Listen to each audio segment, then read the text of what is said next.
Hey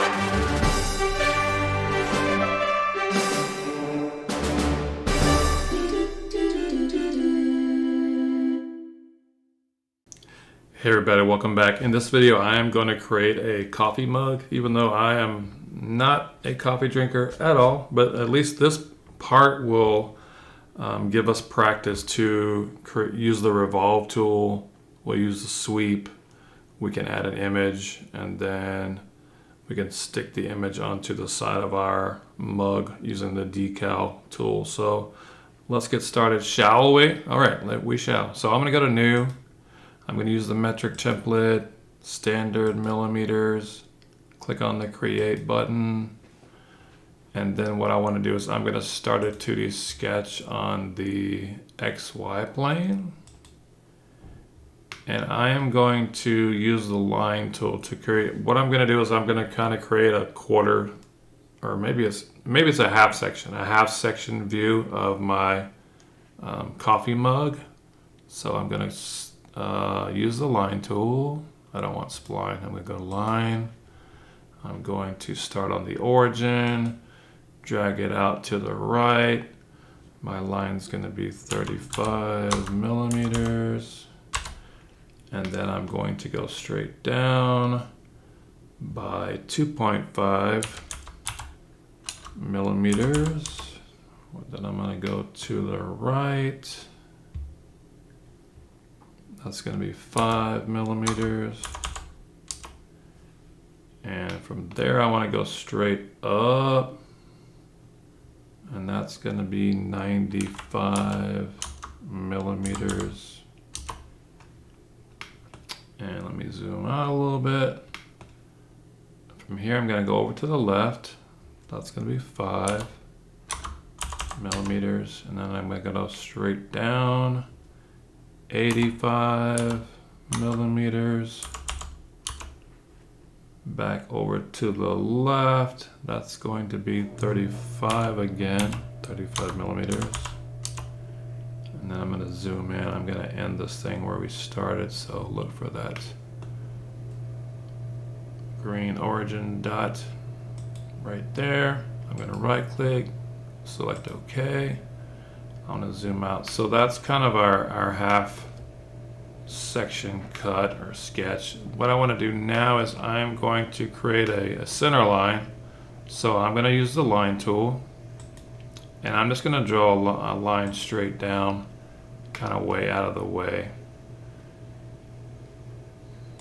Right click, hit OK. So obviously I want to move this center line over to my origin, but I like to kind of draw it out of the way at first. So I want to change this line into a center line. So I'm going to left click the line up where you see the format panel. I'm going to click on the center line option.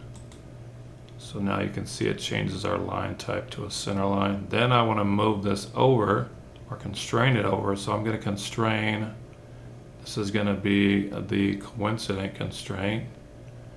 So I'm just going to kind of look for the midpoint of this line where you see that green dot pop in. I'm going to left click that green dot, and then I'm going to click on my origin dot right there, and so it moves over. Right click, hit OK. So you can see we still need one dimension needed to fully constrain this, but that's because I did not dimension my center line. Let me drag this up too. It doesn't really matter, but let's drag that up to where it's over the top and the bottom of my sketch here. But like I said, that doesn't really matter, because now what I'm going to do is I'm going to finish my sketch. Zoom out a little bit. What I'm going to do is revolve this sketch around our center line. So all I need to do is just click on the revolve, and it automatically selected my sketch and my center line. So I wanted to revolve 360 degrees, so hit OK. We're good there. So now we can have a pencil holder, but what I want to do now is put the handle onto our coffee mug. So to do that, I want to look for the plane that cuts right through the middle. So I'm going to I clicked on the origin folder, the little plus next to it. I want to right click on where you see XY plane. I'm going to right click. I'm going to check the visibility. So now our plane shows up. And I want to create a 2D sketch on this plane. So I'm going to select Start 2D Sketch. I want to select this XY plane. And then so you can see our material is kind of in front of our plane. So to kind of remove that and get it out of our way, if you go down to the bottom, look for where it says Slice Graphics. I'm going to select that icon. And so that kind of removes that out of our way. So what I'm going to do here is I'm going to use the spline tool, just kind of freehand sketch the shape of a handle. So under, where is it under? Is it under? Oh yeah, it's under the line tool. Under the line tool, click the little down arrow. I'm going to go to spline. And I'm going to, I found out if you start kind of in the middle here, not on the edge, even though our handle does go to the edge, I'm going to start in the middle of this kind of section cut here and just kind of click points to where I'm just kind of freehand drawing the shape of a handle. And if you don't do it perfect the first time, it's okay. Once you're finished, I'm going to check the arrow. And now these little dots that pop up, you can kind of left click and drag these to kind of shape your handle. I'm just kind of eyeballing it here. I'm not really trying to get too fancy with it.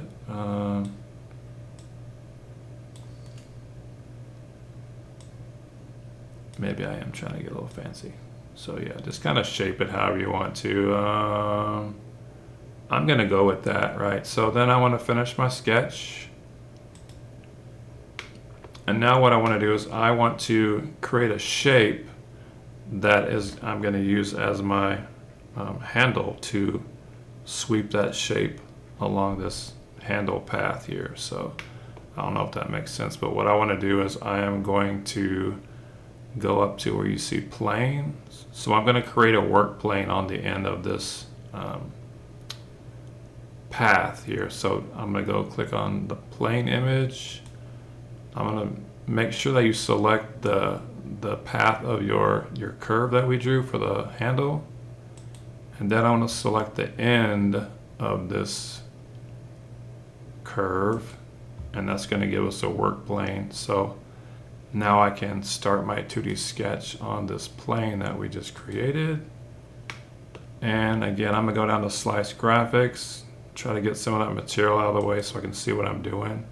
So now I'm going to zoom in here. So I'm going to create a shape that I want this handle to be. So I'm going to make this a slot. So I'm going to use the center point slot. So the first point I'm going to click is going to be the end of this handle shape that we created, or not shape, but the path. I'm going to move it out to the right. That's going to be the kind of the width of your handle, and then move it up. That's going to kind of be the height. So let's say right there, I'm going to go with that. So I just kind of eyeballed that too. I didn't really go into any specific dimensions. I'm going to finish the sketch. From here, I'm going to use the sweep. So that it automatically created the sweep for me, but you might have to pick the profile. The profile is going to be the slot that we made, and then the path is going to be the handle, or the line, the curved line of the handle that we created. So you might have to go select those, but it automatically did that for me, which is awesome. So I'm going to hit OK. I'm going to get rid of some of these planes that are in the way. So I'm going to right click the XY plane. Actually, I want to keep that right now. I don't want to get rid of that just yet. I'm going to go to the work plane. I'm going to right click the work plane. I'm going to uncheck the visibility. So in order to put our decal or our image onto our mug, I'm going to create an offset plane. So that's why I left this plane here visible. So I'm going to go up to where you see plane, click the down arrow underneath it, and I want to select offset from plane. And so I want to offset this plane. I'm going to left click this arrow here that you see and just kind of drag it to where it's on the outside of my mug. It doesn't have to be exact, and then let go. I'm going to select the green check mark. So let me, now I can get rid of this, the visibility of the XY plane so I don't get confused. I'm going to right click, uncheck the visibility. So now I want to start a 2D sketch on this work plane that we created. And then from here, this is where I'm going to look for my image. So under the insert panel, I'm going to click image. And I've created a few of these. So I've made these, I made this image in Midjourney, so you don't have to worry about copyright infringement because you'll have this for free. So if you want to use this, if not, you can use your own sticker, doesn't matter, but or image or whatever you want to do. So I'm selecting this one. I'm going to hit open. I'm just going to place it somewhere. Right click, I only want one, so hit OK. Now you can left click and kind of move this. Notice it's too big for our mug, so what you can do is you can click on the bottom right corner and hold your mouse down and kind of drag it to make it smaller, make it bigger. You can also rotate it like this, but I'm just going to kind of keep it straight. Maybe like this, and then you can left click and kind of center it. Again, I'm just kind of visually centering this. I'm not putting any dimensions on it. So let's say right there is where I want. And then once I have it like I want it, I'm going to finish my sketch. Now our image is still not stuck to our mug yet. So what I want to do is I'm going to go up to where you see the create panel and click on decal. And then it's going to ask you, okay, what image do you want? So it's already selected our image. I know that because it's a dark arrow, but it doesn't know what face I want to put it on yet because that arrow is an orange kind of hollow. So I'm going to select this. The mug is going to be the outside part of the mug is going to be what face I want to use. And then I'm going to make sure I check wrap to face and then click OK. And then you can kind of see it kind of stuck our image or kind of wrapped it around our mug. So then all I need to do is go to my work plane number 2. I'm going to right click that. I'm going to uncheck the visibility. I want to add some fillets on here as kind of one of the last things. So where you see where are the fillets, under the modify panel, click on fillet. This one is, so it says select edges. Right now my edges are set for 2 millimeters, so I'm going to keep that, and I'm going to select the top on both sides to kind of round that off. Hit OK, and now I'm going to add one more fillet, and this one I'm going to make 4 millimeters, and I'm going to select this kind of slot shape that we did where our handle meets our cup, like 1 and 2. And I click OK. So that's pretty much all it is. If you want to color your mug, you can do that. I'm going to leave mine as white. You can change the view. My visual style, you can make that realistic. I can add shadows, reflections. I like changing it to perspective, but that's just me. And then for the lighting, I like to use photo booth, so you can kind of see what we got here. So the shadows are kind of dark on the one side, but you can kind of see what we have. I'll try not to move this around, getting everybody dizzy. But anyway, that's kind of our mug, and I hope that helped. Make sure you save it, and hope to see you in the next video. All right, peace out.